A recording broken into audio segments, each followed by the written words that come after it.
obviously there's challenges with the U.S. tariffs, unjustified tariffs in the auto sector. We continue to work with companies in the sector, helping them reposition, reinvest, supporting workers there. We'll continue to do what's necessary, including getting the right deal that's in Canada's interest. You worried about Honda? Canada's interest, eh? Canada desperately needs a trade deal with the US, but I predict it won't happen. And the reason why is very obvious. So let's check that out together. Our government shocked everyone by admitting that we were the only developed country not to track who overstays their visas. You'll be surprised to hear that one. CTV might have to fire one of their journalists for going against the government narrative.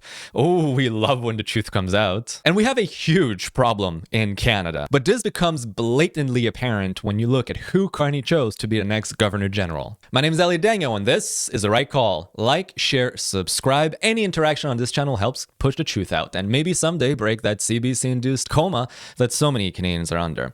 And if you're tired of that same old government and media BS and finally want some common sense commentary, well then smash that subscribe button because you found the right place. This one is kind of important, so stick around, you don't want to miss it, and also don't mind the beanie, it's 6 degrees in Montreal. I'm freezing. If you thought Mark Carney was the globalist elite final boss, well, Louise Arbour might want to have a little word with you. Meet our newest Governor General, the final boss of UN globalists, Laurentian elites, and effectively the crazy white liberal woman that loves to scold all of us for not being suicidically empathetical enough. Now, she's an incredibly accomplished woman. I gotta give her that. She's done a lot of crazy stuff in her life. But it makes you wonder, is this for the best of Canada? So she served as the UN Special Representative for International Migration, whereby she pushed the catastrophic Migration Pact onto Canada. A lot of the issues we have here in Canada with migration can be tied back to her pushing it on Canada. She was the UN High Commissioner for Human Rights. She was also a Supreme Court Justice, and she was referred to by foreign outlets as a woke Supreme Court Justice. We'll look into that in 1 second. She was also the Chief Prosecutor for the International Criminal Tribunal, okay, and the CEO of We Love It, a global non-governmental organization, an NGO, you know. Her entire career was spent around the elites, while lecturing us, regular folks, about how our way of life is deeply flawed and why we must import people into our country. I thought that Mary Simons was a doormat that really didn't do much, but Louise is going to throw away the doormat and just break down the door altogether. And you won't believe all the controversial things she said before. I am aware of the fear that an influx of foreigners will transform our social fabric in an undesirable way. But the reality is that our social fabric is changing anyway in this increasingly interconnected world. Well, no shit with that mentality. There's no turning it back around and fixing anything. And her radical beliefs are so extreme that it did not take long for a foreign outlet to start making reports about her and asking the questions that even our own media won't ask. How's this for a tagline coming from the Daily Mail? Shocking anti-white comments of woke Canadian judge who will step into top government position that will see her work closely with King Charles. So what are some of these crazy comments she's made before? In a July 2022 interview, Arbour, I'm going to say her name in French because she speaks French, had been asked about how she would rehabilitate the military when she called for greater diversity within its ranks. Okay. In her response, she urged the Canadian Armed Forces to take after advocacy groups such as the Canadian Human Rights Commission. That's what the military need, guys. We need advocacy. We don't need to be a lethal fighting force. No, advocacy. She says it could also bring in experts from the civil corporate sector or send cadets to civilian universities where diversity is years ahead of what we'll ever see in military colleges. I kid you not. That's what Canada needs to have, the best fighting force ever. University indoctrinated liberal soldiers. Yeah, but here's the most damning part of her entire statement, the one that makes me question everything. If you just recruit white boys who like guns but don't like women, or anybody who doesn't look like them, you'll perpetuate that culture. Worst pick ever for Governor General. But you know what? This is so fitting for Canada, okay? It's fitting for the state of our government. Effectively, the highest ranking member of the Canadian Forces ends up hating the very people that they are supposed to command. Oh yeah, because in case you didn't know, the Governor General is the Commander-in-Chief of the Canadian Armed Forces. They ultimately wield all command and control powers over the military, and that through constitutional law. Make no mistake, people often believe the Governor General to be purely ceremonial, to be a figurehead of sorts, but don't confuse the choice of not exercising your powers with that of not actually having any powers. This from the Institute for the Study of the Crown in Canada. Reserve powers of the Crown. There's a commonly held perception about the monarchy in Canada that the Canadian Viceregal representative are mere figureheads performing arcane ceremonial duties and possessing no real power. This is a misconception of the duties and authority of the representatives of the Crown. While it is true that these officials do possess important ceremonial and decorative roles, the viceregals also remain guardians of the Constitution, possessing real powers that can be and have been exercised in times of constitutional uncertainty or crisis. So what are some of these constitutional powers, these reserve powers? Well, they can appoint a first minister, also known as a prime minister, or the premiers in every province. It's because, yes, we think we elect our prime minister, but we don't. Technically, legally speaking, they are appointed by the governor general or the lieutenant governor in every provinces.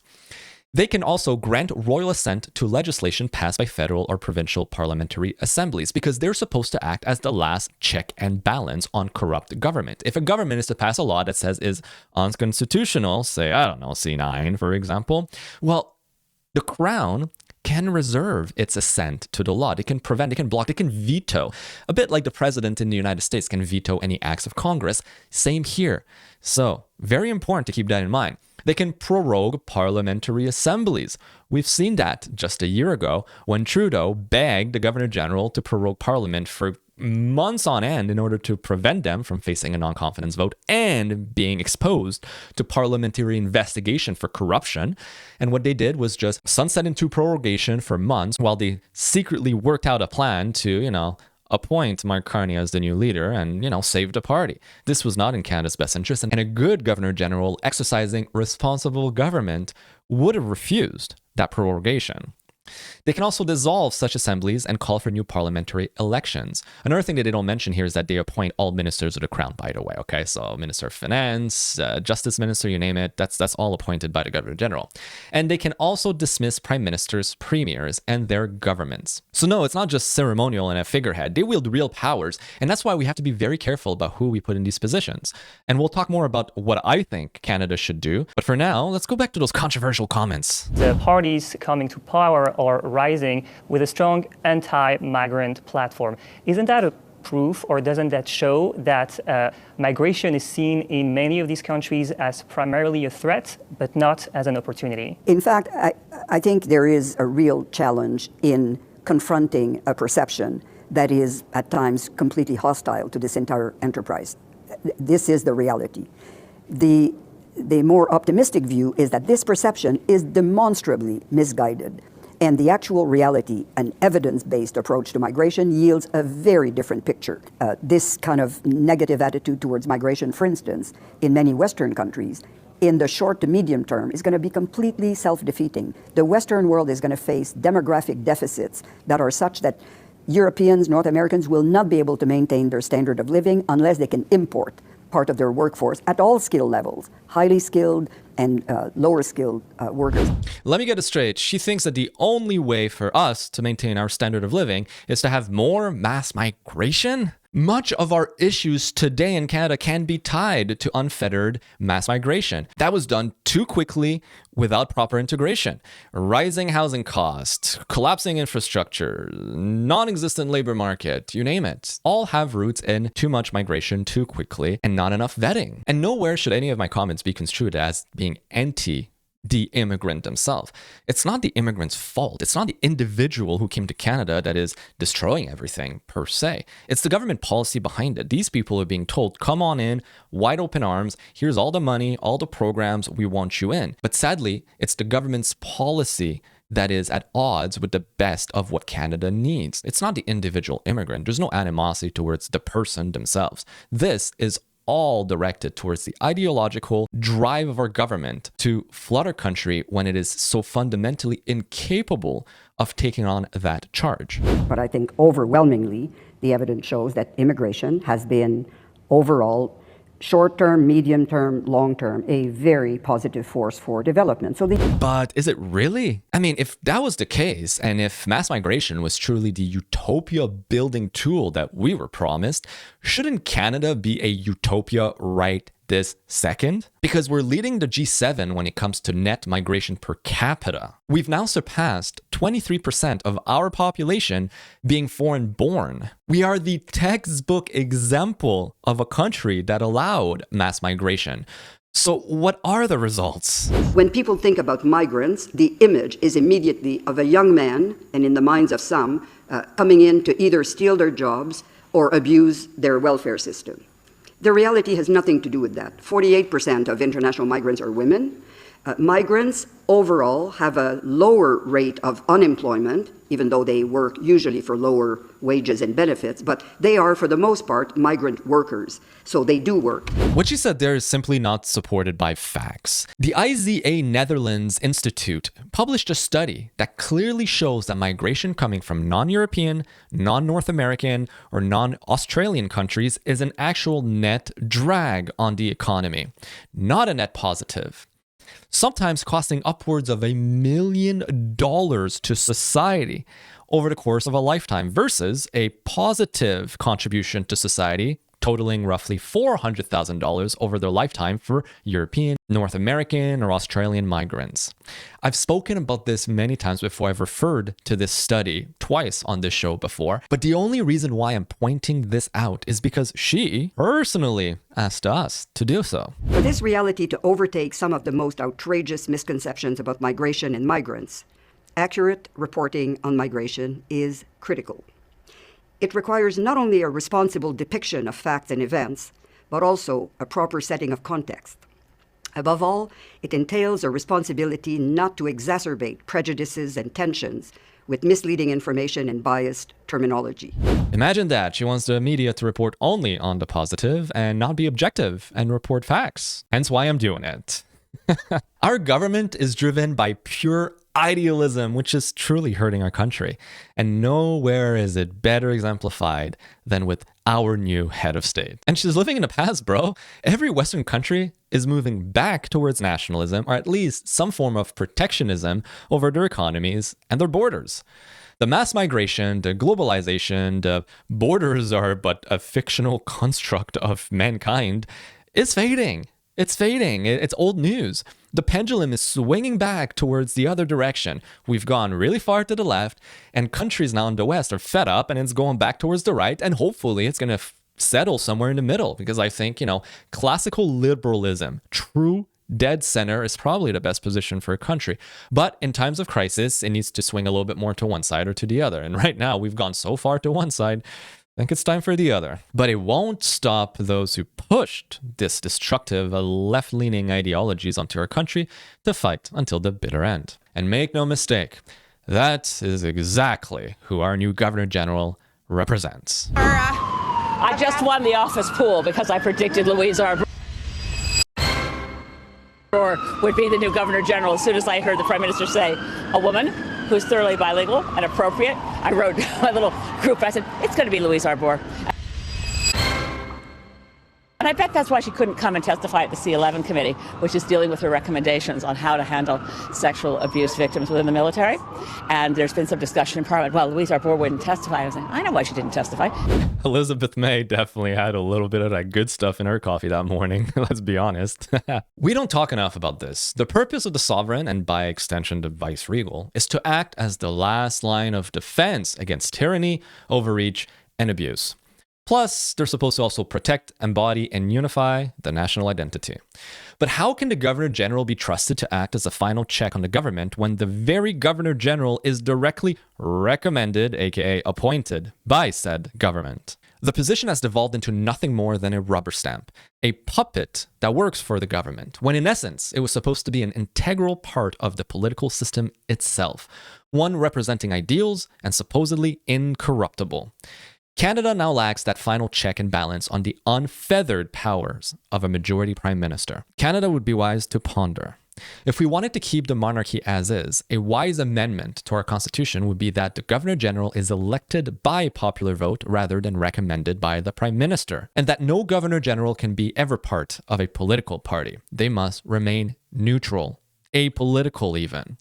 This would reestablish the proper role of the Governor General, which nowadays does nothing but cost taxpayers upwards of $30 million per year. Let me know in the comments below if you think this would be a wise choice and if it would help Canada. Those are my thoughts. That's my opinion. But you let me know. There's a lot of concern in the auto sector. Yeah, we've still got, obviously there's challenges with the U.S. tariffs, unjustified tariffs in the auto sector. We continue to work with companies in the sector, helping them reposition, reinvest, supporting workers there. We'll continue to do what's necessary, including getting the right deal that's in Canada's interest. You worried about Honda? Never let a good crisis go to waste, or in the case of our government, the U.S. boogeyman go unblamed. We will never have a deal with the US. I'm calling it now. We will never have a deal with the US because the tariffs are just too juicy of a scapegoat to use as deflection whenever Mark Carney's failures blow up in his face. And the worst part, it works. God, liberals make for such horrible government managers, but damn, they make for good political strategists. So Honda announced today that it was canceling a $15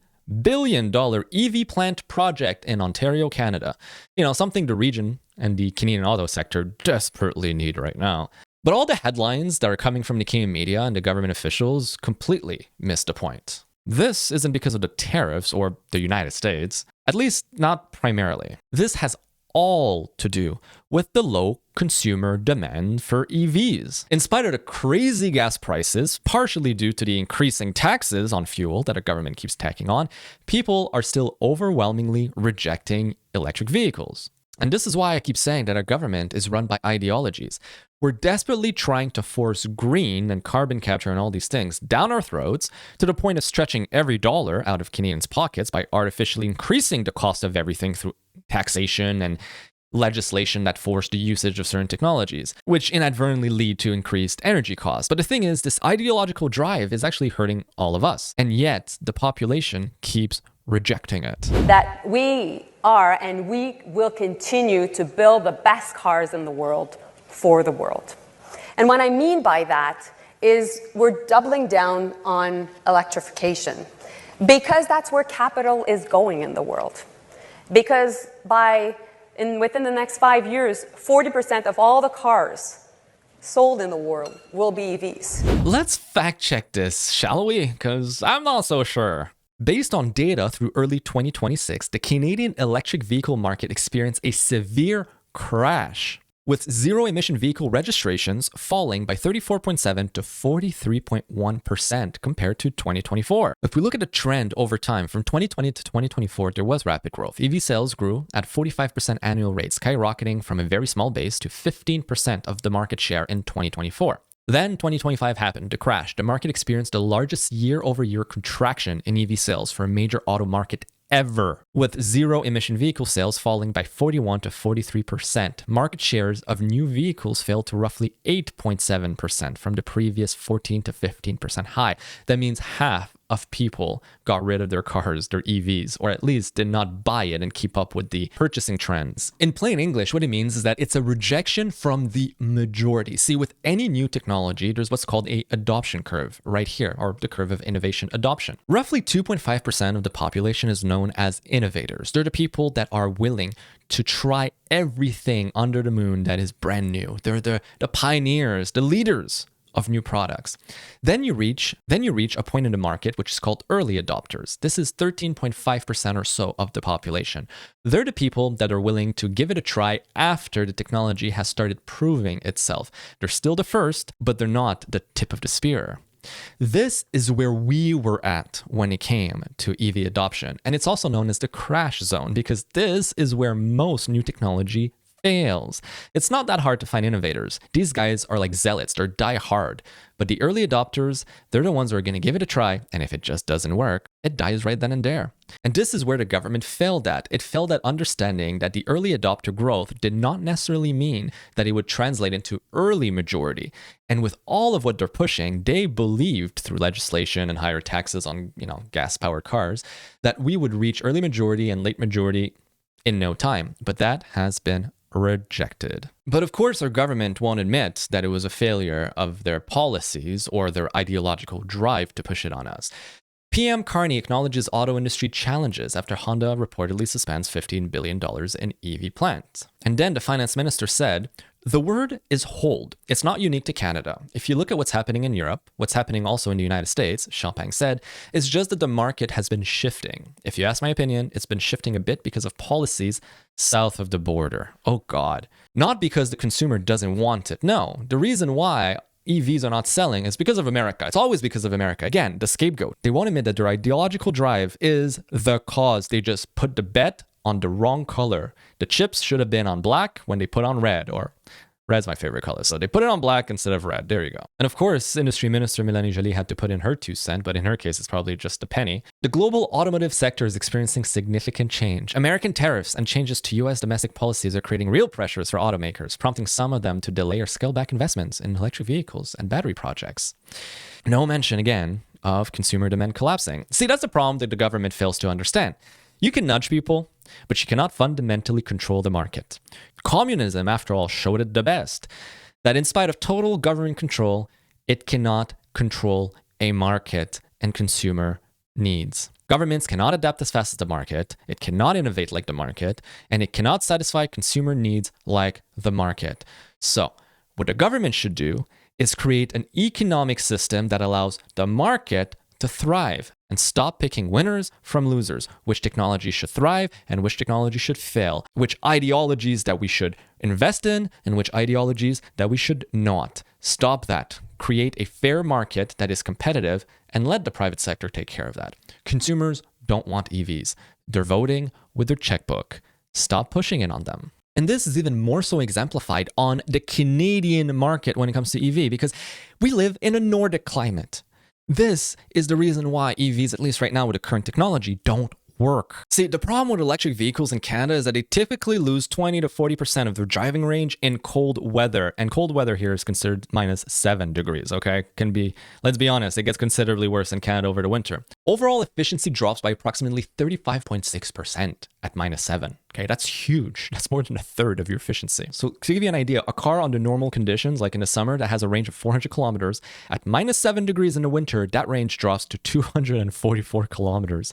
And it can be exacerbated even further because when you have to turn on the heating system, that can drain another 7 to 8% of your efficiency, thus reducing your range even more. And when you consider the size that Canada has, the distances between our major city that oftentimes range up to hundreds, if not thousands of kilometers, we realize quickly that this technology is not suited for the Canadian population, at least not as it is today. Maybe further innovation down the line from the private sector, not the government, will solve these issues. But ramming it down our throats today doesn't work and people don't want it. Now, something that's a little funny to me is that someone at CTV might just get fired for writing this article because, you know, they admitted the quiet part out loud. Is it cheaper getting gas at a First Nations owned gas station, aka going to the res? Well, according to them, getting your gas from a First Nation reserve where tax rules and exemptions exist means the savings can be as high as 30 to 40 cents. Yeah, that's right. You could save 40 cents a liter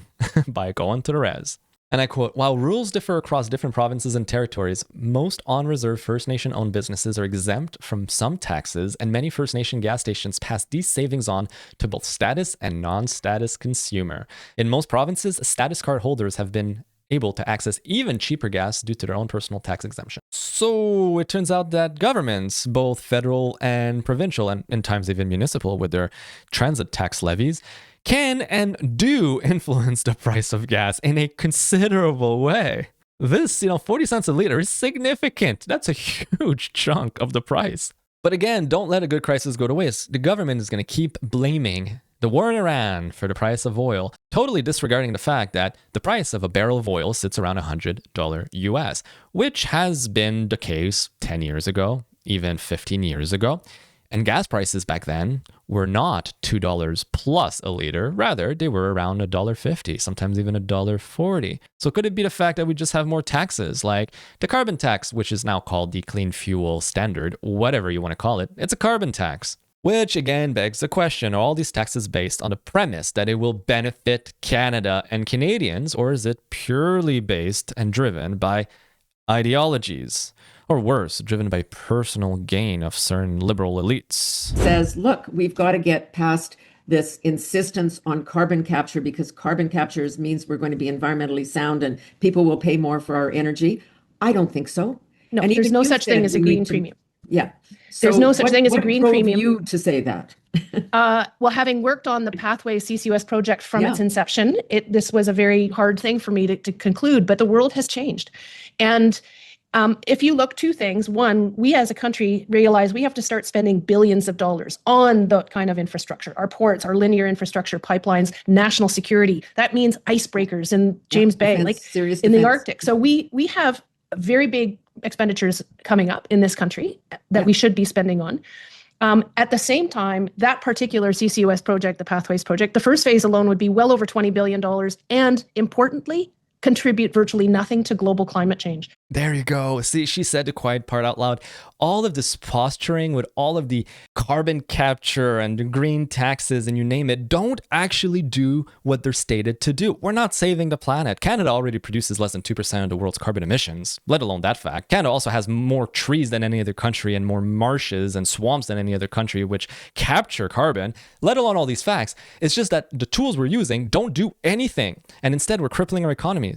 But keep watching because, it's so good. And this is a remaining problem in Canada because people responded to that op-ed, lots of support. But then a few said, well, we need the social license because Canada has to meet its Paris Agreement targets.